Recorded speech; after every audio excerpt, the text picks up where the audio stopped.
Hey everybody, welcome back to the channel. So this is just going to be a brief kind of introductory video about a series I'm hoping to do. Hopefully in the next week, maybe it will span over the next 2 weeks, but my goal is to start it this coming week. And this is what I am going to be calling my Indie Game Week or Independent Game Week. And after the whole kind of, in my part anyway, disappointment with Stargrave, I've decided to kind of dig through some of my lesser known miniature rules and take them out and kind of play them and give them a once over on camera. So what I will essentially do is kind of showcase the rules, kind of give you a brief summary or synopsis of the mechanics, and then we will play a game, hopefully right there in the same video. It'll be a short scenario, maybe something quick, just so you can see how everything works. And just so people can get a feel for what else is out there. I think a lot of times people tend to be attracted to stuff that is put out by companies, publishers, manufacturers, whether it's Osprey, Games Workshop, Mantic Games, Privateer Press, or any of them like that. And they kind of think that's all there is, right? If it's not stamped with one of their logos, it's not worthy of being played or being used. And I refuse to accept that. So I am going to look at a lot of rule sets, some of which are obscure and some of which were actually pretty popular in their day, but you don't hear a lot about them. Now, what got me to this idea was I've been looking for something to use in place of Stargrave, because I do really like the concept behind Stargrave of these kind of space crews. And of course, let me put it like this. I like the concept of what I thought Stargraves was going to be. All right, there's a lot of people telling me, oh, this is what I always knew, was that it was just going to be a rehash of Frostgrave. That's fine. If that's what you always knew, then that's fine. I don't even know why they watch my video, is to be honest with you. Because if that's what you already knew and your mind was already made up, don't come watching my videos, right? Just go to Osprey and watch their stuff. They put out all their propaganda crap. But you know what? Those comments don't bother me. They kind of bother me, but they don't bother me. But what I actually was looking for is like, okay, let me see what other rules are out there that I could get what I wanted Stargrave to be, right? And be honest with you, I couldn't really find anything. I've got like 5 or 6 systems here that I may do a video on, showing you what I looked at and kind of why I don't think they would work for what I had in mind. And when I kind of thought about, well, Dino, what did you have in mind? What kind of look and feel were you looking for? And to be honest with you, the first thing that came to my mind was Firefly. And when I say Firefly, I'm talking about Firefly, the TV series, and, obviously Serenity, which was the movie. And that was kind of what I was hoping Stargrave would be. And, I know a lot of you may say, oh, well, you can play that with Stargrave. And, yeah, well, I could play that with anything. So that's not really telling me anything. I could play that with anything. I could take my Dead Zone game and play games of Firefly with it, but that doesn't mean it's a game that captures the feel and the kind of the world that you see in Firefly.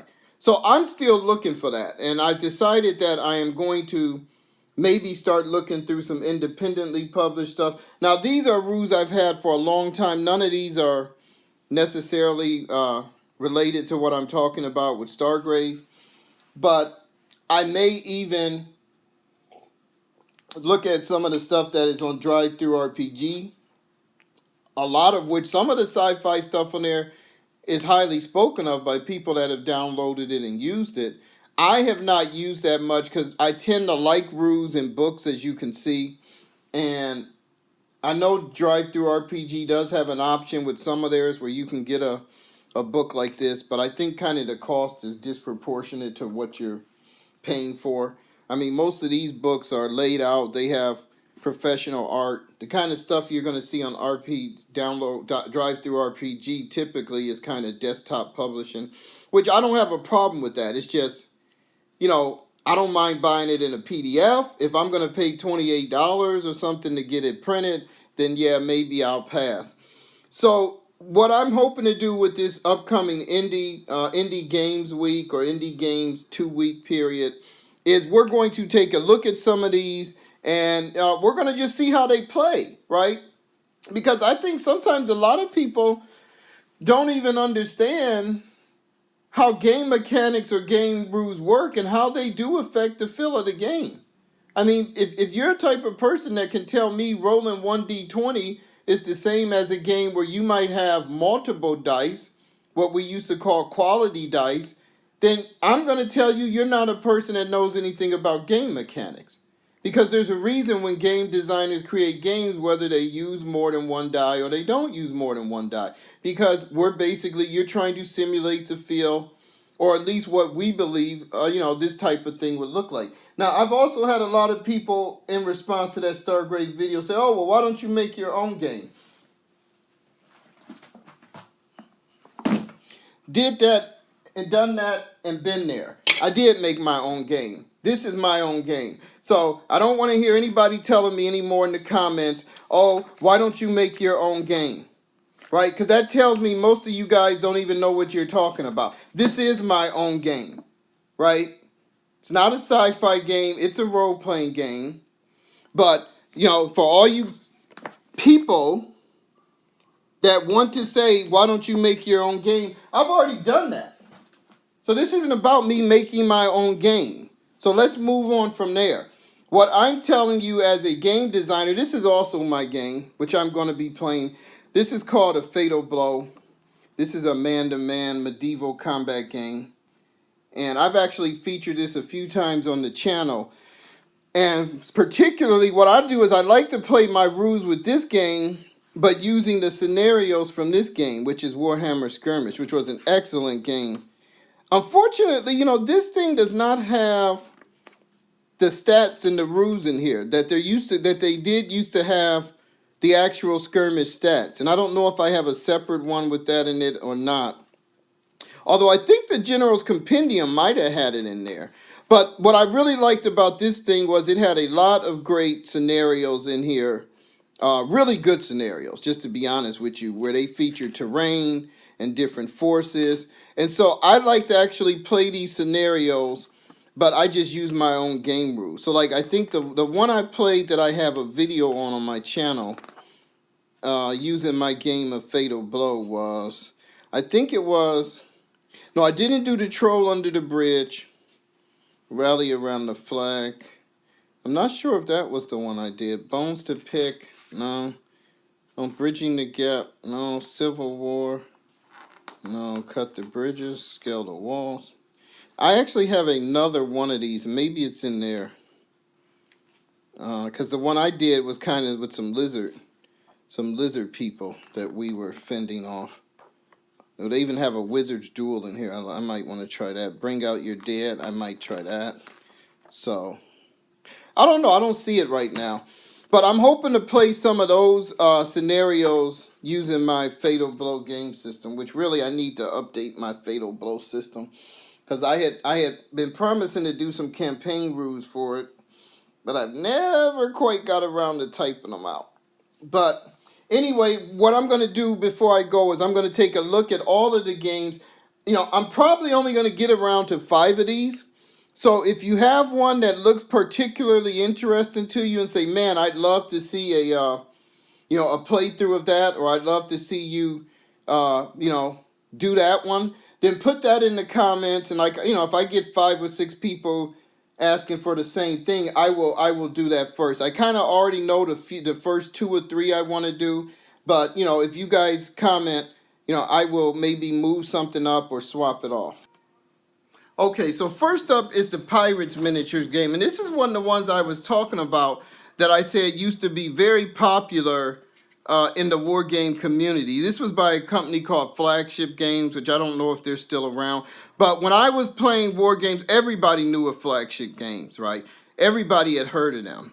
And this is kind of what I mean with a lot of these people that get on this Mantic bandwagon or this Privateer Press or Games Workshop or what's that? Infinity, all of them types of companies. You know, companies like Flagship Games were doing real good rules. Some of them long before they came around, and some of them just as long as the other ones have come around. Now, Pirates is really a ship game, so that's the only reason it might not make it unless people ask to see it, because the crew and the ships are really kind of they only are really used in like a certain phase of the game. But like anything you could think of on a 28 millimeter ship can happen in a game of Pirates. And I remember specifically that people used to love to play this game at conventions. Like if they put this up, it would just sell out so quick. Like you just could not, there was not any spots available. And people would bring the cool looking ships. Some of them were handmade. I think back then there was some resin ones. I forgot the name of the company that did them. It wasn't the guys at Blood and Plunder who do some great resin ships now. But so if you guys ask, I may try to do a little quick scenario. I also have this supplement called Floaties and Sinkies. It says supplemental historical and fantasy rules. So I think this just adds some more ships, some airships, some more races, because they have all kinds of races. So you see here. So that's the first one I'm thinking about doing. Now, a little less involved, but also a game that involves ships is this one called Davy Jones' Locker. I was looking through this last night, and the only thing is, I think this is almost all ship. Like, I know there is some crew in here, but the rules for the crew do not seem to be very fleshed out, meaning they don't really do much. So this is just kind of nuts and bones ship stuff.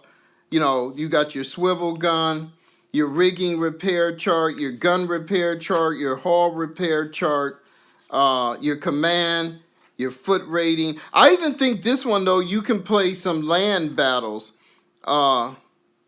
like pirate armies, so to speak. So I haven't got into this as much, but I just wanted to put this up for consideration. Maybe it'll give me a reason to read it more.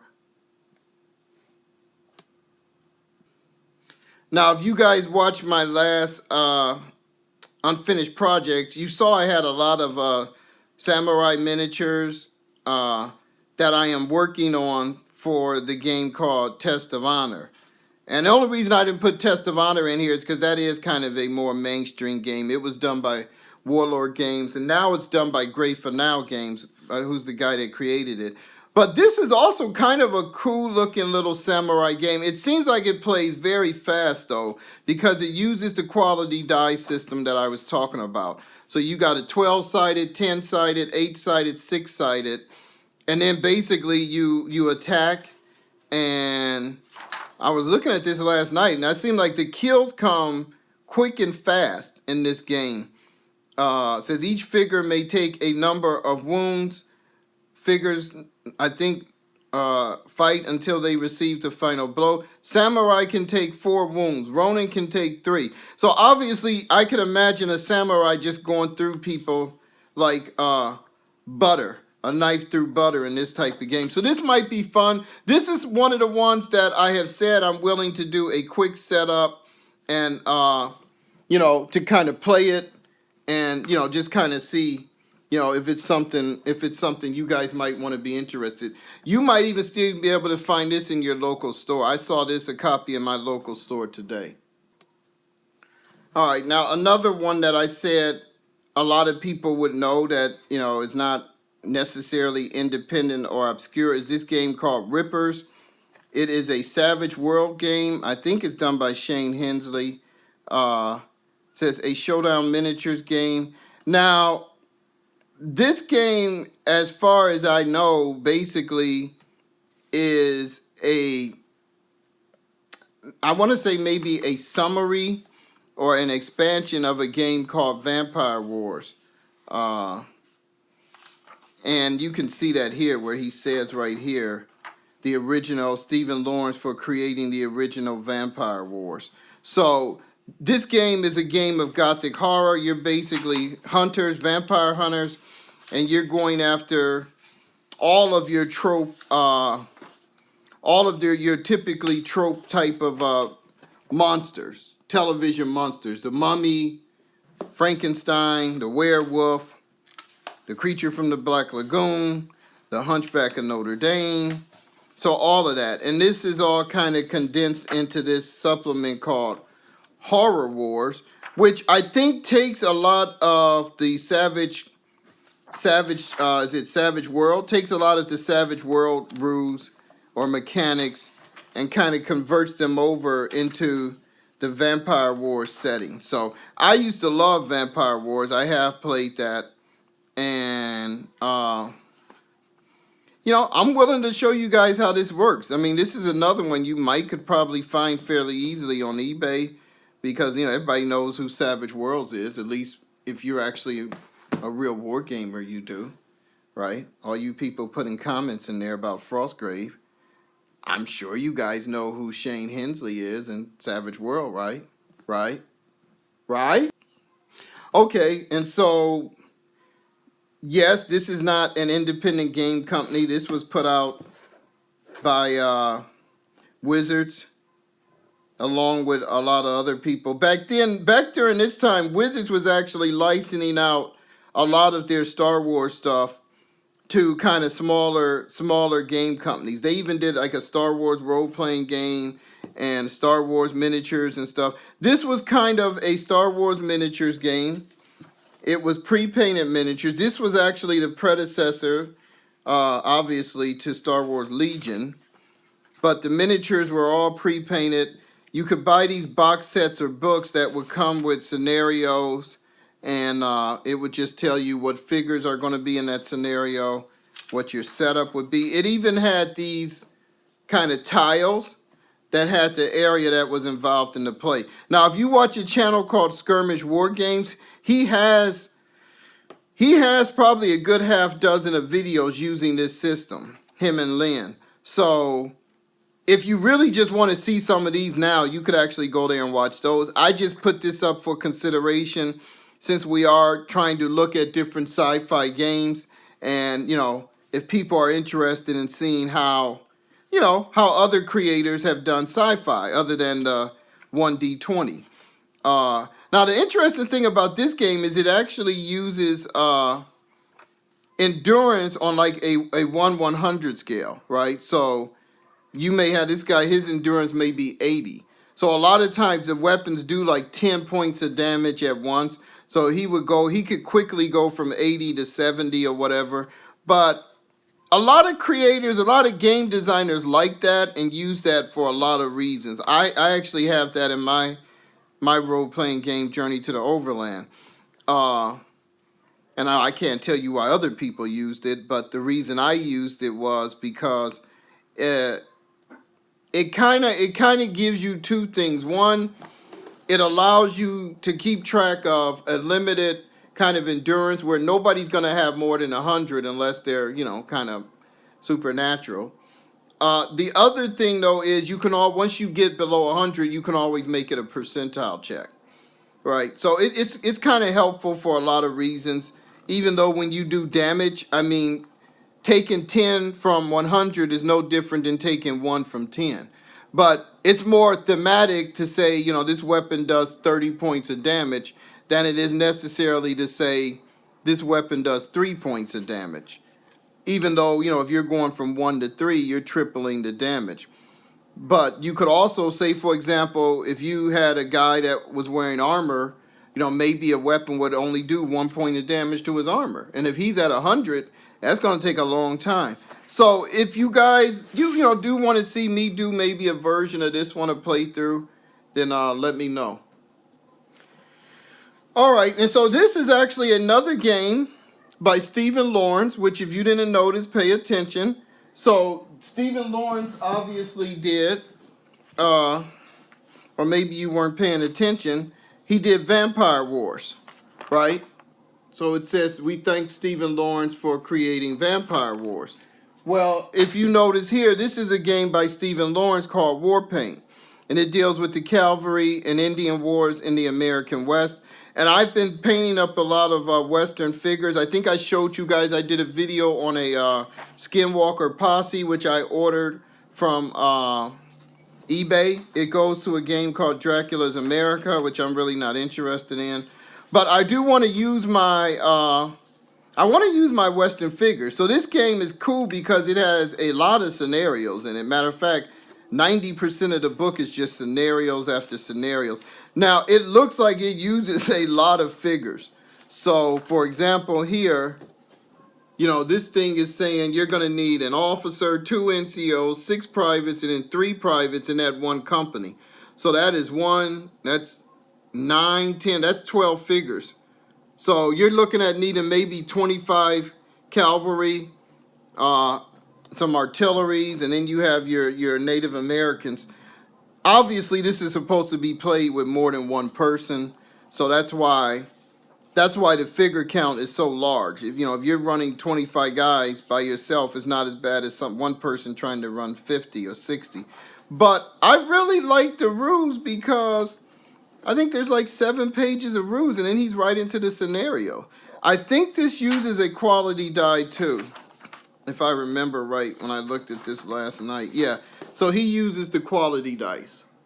And that's a big mechanic. As I said, a lot of people like the quality dice, mainly because it's a very easy and simple way to distinguish between elite or normal characters. So your elite would get a higher die. Your normal ones would get a lower die. Even though it doesn't always work out that way because the higher the die is, the swingier the result can be. So if you have a guy with a D6, he's more likely to get a consistent amount of 3 to 4 every time. Whereas you got a guy with a D20, he could roll 1 or 2 or 3 or 4 or 20, just all over the place. But, in general, it works using a quality die to distinguish between the caliber of your troops and stuff. So this one, I would probably create my own smaller scenario because it looks like the smallest one he has in here maybe has about 40 guys on each side. Like he doesn't even give you a chance to warm up. He just throws everybody at you. But I actually am very curious about this, so let me know. Now, this is another game that was actually fairly well known when I was coming up in the miniature wargaming circles, especially in my area. And this is called Pig Wars, which is a Dark Age skirmish game. This is kind of a predecessor to Saga, meaning before Saga came, a lot of people knew about Pig Wars and played Pig Wars as a way to play, kind of Viking raids. Dark Age warfare with miniature figures. It is a skirmish game. I don't know if it uses a quality die or not. And I'm trying to see if this is because it's kind of squad based, but I do think you remove individual figures. Let's see here. Melee procedure. Both players add the strikes plus the appropriate weapon factors from their weapon factor. Both players now draw 1 card and add it to the total above.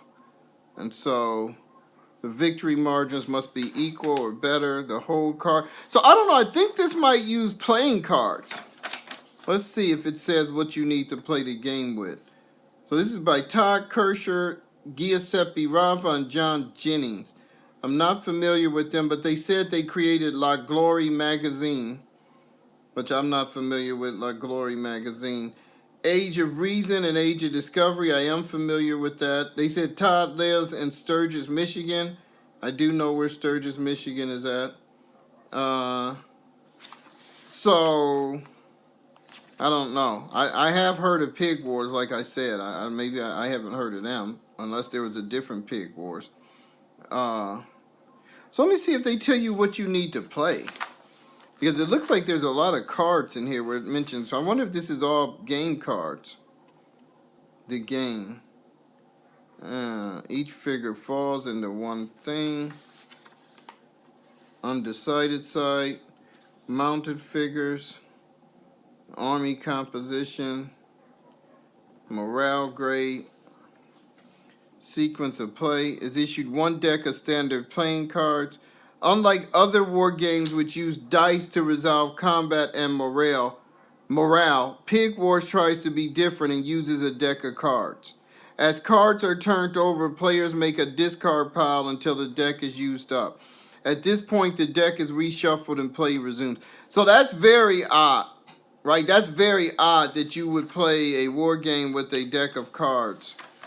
Not something I'm particularly interested in, but I am still curious about kind of the whole pig wars and kind of what it was like to play the game. Because like I said, I heard of it, but I don't know. Let me know, guys, if that's interesting to you. Okay, and before I show you the last one, I'm going to show you this one, which is a Fatal Blow. So this is my own man-to-man medieval combat miniature game. And just to show you that I do not have any kind of bias against the D20, this game also uses a D20 die. The difference is I do not just use one D20 die, and I do not just use the D20 die. You would also use D6s. So you roll a D20 for attacks, but you use a D6 to resolve damage. And I also use cards in here, but the cards are more like for activations, sort of like boat action. Instead of pulling out dice, you will draw cards. Your leaders or your most powerful guys have more than one card. So that way your leader is going to come up more than once.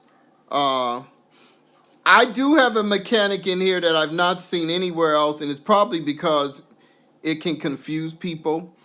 But when you are shooting in this game, you want to roll low. When you are attacking, you want to roll high. And so you don't really see that in a lot of games just because it's kind of a disconnect and it can throw people off. And I've had people play this and tell me that that was kind of a disconnect. But I did that for a reason because of with the D20 die. And I don't remember exactly what the reason was. I'll check my designer notes. There's saving throws in here. There's being pushed back and knocked down. Range combat, expert range combat, your combat modifiers, throwing a weapon, your armor and your shields. Now, another thing about this game that I know some people don't like is there's a cross-reference table. And so what you would do with this cross-reference table is you take your attack value and you cross-reference it by your opponent's modified defense value. And that gives you the number you need to roll on the D20. And I thought that was very necessary to deal with a lot of the typical swinginess and stuff like that. Is it makes it so that if you are a very high attack value and you're fighting somebody with a very low attack value, you're almost always going to hit them. And then the same thing happens with the defense. You're almost always going to damage them. Now, this is like one of my prototype copies, so I think the columns up here got left out. I know I corrected that in another version. But this also has some rules for skills or profiles. And what I did in this game was, rather than you kind of rolling up your own characters, this is kind of also like Frostgrave, I guess, because you will pick who you want to play, and then they have their own profile that is predetermined. So if you play a knight, your knight's always going to have that stat line. But you can use the optional skills to make your characters better or whatever. So like you can become a gladiator, a marksman, a samurai, a ranger, but the XPs is what you would purchase that skill with. And that's kind of the campaign part that I never really finished putting together. But so I have, like I said, I have played some games of this. This is actually my favorite skirmish game, which goes without saying since I designed it. And even with the table, though, I've heard people tell me who played it after they had bought a copy and said that after a while, they knew in their head what the hit number was going to be just because they had done it so many times. Like, say if you're an 11 versus a 12, you're probably going to need to roll an 8, right? And that you just kind of memorize that after a while. But so if I do another playthrough of this, I will try to also include a scenario from here. And this is Mordheim. That was Mordheim. So, but This is a good book for doing scenarios. You got the troll under the bridge, rally around the flag, bones to pick, and each of them has like a piece of terrain thing. So how to make this kind of casualty pile, bridging the gap. This is kind of like how they can make these bridge sections. Cut the bridges, Civil War. It tells you the models you need. It gives you a picture of the map, who goes first. There's little special rules in here. And it uses a lot of stuff from the GW inventory. So if you remember these were from the GW Siege set, or the castle. This is the GW castle, which I still have. Storm the barricades, town raid, baggage train, slave train, desecrate the monolith, gates of iron, shadows in the forest. This is a Wood Elf scenario. Assassin, wizard duel, ogres for hire, bring out your dead, Twilight of the Dead, Lost Tomb of Hammon-Ra, water rights, that looks funny, Slayer, Godric and Felix hold the gates, egg hunt, oh that's cool, egg hunt, send in the steam tank, holy cow, I did not know that was in there, the bigger picture, and that's kind of wraps it up. So I love this thing right here. I love this supplement here. So if I do a fatal blow, I will play one of those supplements. And the last one we got is another set of Western rules by a young man named Chris Pierce. Again, if you're not familiar with the wargaming circles, Chris Pierce used to be very active online. I think he used to be on the miniatures page. I'm not sure. But he used to have a website, and he did different rules online. I forgot the name of the last one he worked on, because there was him and another guy that did, I think they were like a set of like explorer rules, or maybe Africa. But this is a set of Western rules by Chris Pierce called A Good Day to Die. I've been looking for some good Western rules. I've seen, is it Dead Man's Hand? I didn't like that.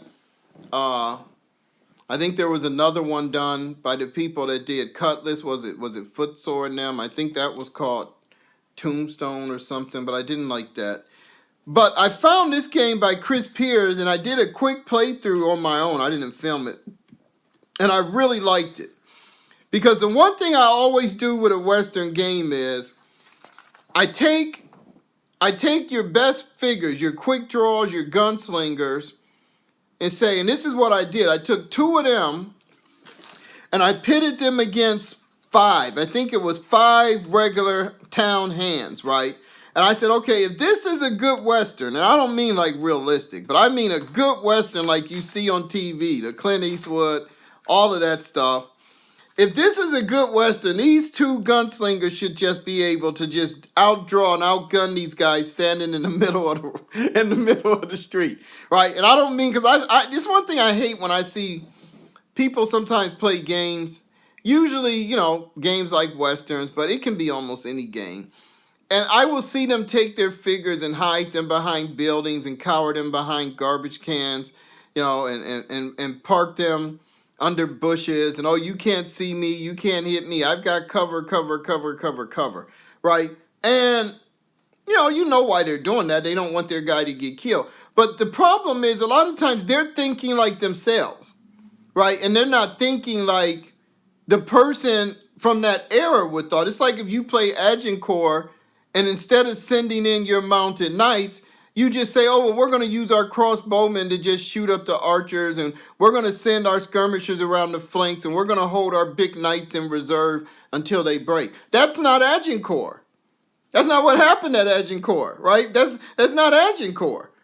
So now, man, you might be perfectly free to do that according to the game rules, but I think if you do that, the game rules should punish you. So if I was writing a rule for a scenario like Agincourt, I would say every turn after the first that you do not send your knights in, you must roll. And if you roll on a D10, if you roll a 6 or higher, or let's just say this, in turn 1, if you roll a 7 or higher, all your knights leave, or half your knights leave, or a quarter of your knights leave. In turn 2, if you roll a 6 or higher, half your knights leave. In turn 3, if you roll a 5 or higher, 80% of your knights leave. You must punish these players who do not play realistically. Because that was why Agincourt turned into Agincourt. Those French knights were not going to sit there on their horses and let skirmishers and crossbowmen get that glory. Right? That was their glory to be had. They had the English trapped. They were ready to charge and attack. And so the same thing happens in a lot of these Western routes. If you are a Western gunslinger, you are not going to hide behind garbage cans and posts and rails, off of a bar or somewhere where you tie a horse up at. You're going to walk out in the middle of the street and you're going to kill everybody standing in the middle of the street. Period. You're a gunslinger. Right now, yeah, if you're outgunned, you may kind of get behind cover and start shooting it out, but 3 local guys from the bar are not going to make you run for cover. Right? They're not going to make you run for cover. So I tried that out with these routes, and it was so funny because when I played it, I thought, man, these 5 guys, maybe I should only did, 2 on 2 or whatever. Man, them 2 guys cleaned those 5 guys up. One of them got hit and wounded. The other one didn't get hit at all. And it was glorious to see on the tabletop. So ever since then, I've really kind of liked these routes. They're kind of light on like factions. There's no factions in here like the U.S. Cavalry. There's no factions in here like Native Americans or bandits or gangs. So it's basically just totally character driven. So if you want to kind of do factions, you're just going to have to build your own. And that's the only thing. I would have liked to see something maybe with some faction specifics. But I really like these rules. And so that's why I saved them for last.